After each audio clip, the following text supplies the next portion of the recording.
अस्सलाम वालेकुम everyone, this is doctor Sahar Chawla, right at your service. और आज मैं आप लोगों को 3-4 चीज़ें बताने लगी हूँ जिससे आप बहुत आसानी से बहुत अर्ली स्टेजेस में पहचान सकते हैं कि कहीं खुदा ना खास्ता दिल की कोई शरियानें ब्लॉक तो नहीं होना शुरू हो गई, आप दिल के मरीज़ तो नहीं होना शुरू हो गए, जिसम में खून की रवानी ठीक है या खून की रवानी और वेसल से रिलेटेड और कोई डिज़ीज़ तो नहीं है। एक ऐसी चीज़ बताऊँगी आपको जो शायद ही आपने कभी सुनी हो। मैं आपको बता दूँ कि पूरे जिस्म पे हम मैमल्स हैं, बाल होना इट्स वेरी नॉर्मल, ठीक है।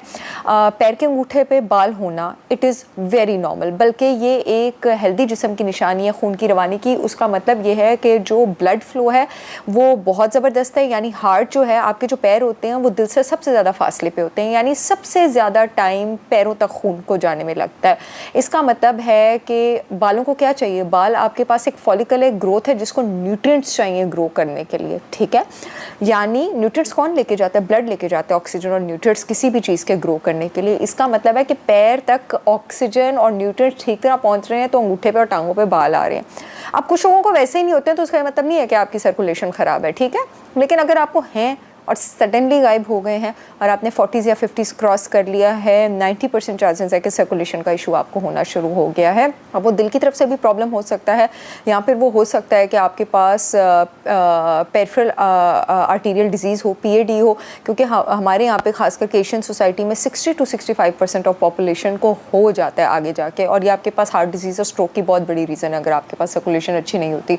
तो अगर एकदम से ये शिन्स वाले एरिया से, जो टांगों के नीचे वाला हिस्सा होता है, थाइस के नीचे वाला, और पैरों से और अंगूठे से बाल गायब होना शुरू हो गए, तो ये हो सकता है कि आपकी सर्कुलेशन में प्रॉब्लम हो रही है और आपको इसको एड्रेस कराने की ज़रूरत है। सेकंड रीज़न आपके पास हो सकता है अगर पैर बहुत ज़्यादा ठंडे रहते हैं।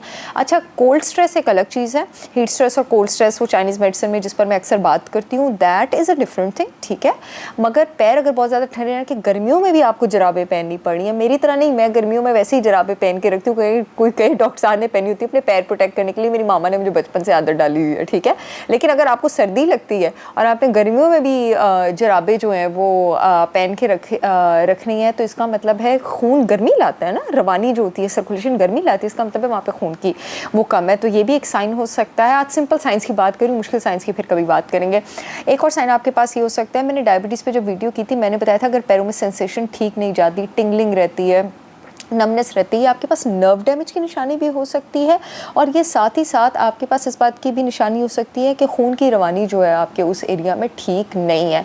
एक और चीज़ जो हमारे पास आ सकती है वो आ सकता है एडीमा, या फॉर एग्जांपल अगर आपने बहुत देर तक सॉक्स पहनी और आप उसको उतारते हैं तो सॉक्स वाले एरिया पे ऐसे जैसे रबर बैंड बना हुआ, नीचे वाला एरिया ऐसे फूप कर गया, ठीक है। इसका मतलब है वहाँ पर सर्कुलेशन ठीक नहीं है। और अगर ये चीज़ें आपके पास कंप्रेशन सॉक्स पहनने से, वॉक करने से, पानी पीने से, एक्सरसाइज करने से नहीं जा रही हैं, डेफिनेटली आपको इसको आगे मेडिकली इन्वेस्टिगेट और प्रूव करने की ज़रूरत है, और अपनी ओवरऑल लाइफस्टाइल, अपनी डाइट और अपनी हर चीज़ को उस हिसाब से चेंज करने की ज़रूरत है। आई होप ये वीडियो आप लोगों के काम आएगी। I see you all in another informational video. तब तक के लिए अल्लाह हाफ़िज़।